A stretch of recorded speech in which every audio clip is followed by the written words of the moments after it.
In this lecture, we will be discussing why many microservice projects fail. Now, failure can mean many different things.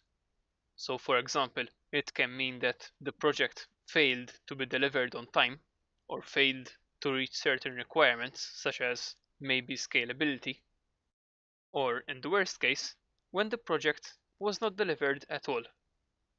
Apart from the normal risk factors in projects which are outside the area of control of the development perspective, we can attribute many failures in microservices projects to a combination of the following factors. Lack of planning is a common factor, as microservices tend to take more development effort than if a similar system had been developed in other architectures, such as maybe multi-tiered architecture. There could also be design and implementation issues caused by a combination of lack of knowledge of how to implement microservices properly and lack of actual experience and skills in doing so. In many development projects, there also tends to be an underestimation in the additional development, deployment, monitoring, and configuration of microservices and their inter-process communication infrastructure. These reasons all tend to stem from lack of experience in managing microservice-related projects and their implementation, and as a result, they assume that implementing a microservice-based system is very similar to developing some other web service they've implemented in the past, without realizing the added resources and time needed due to the higher number of microservices required to build a complex system.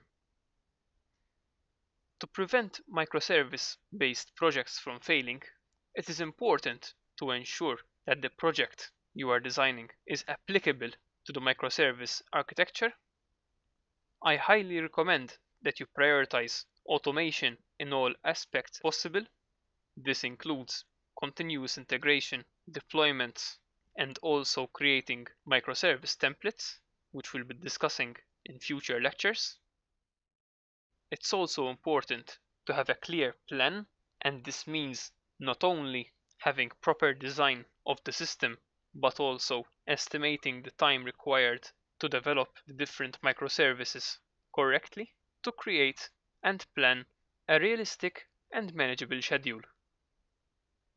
Finally, and perhaps this is the most important point, is to avoid common pitfalls by falling into anti-patterns, which are usually caused by taking design decisions without proper knowledge of their impact on a microservice architecture. We'll be going through all the most important patterns in this course to help make sure that you'll have the tools to design a microservices-based system effectively.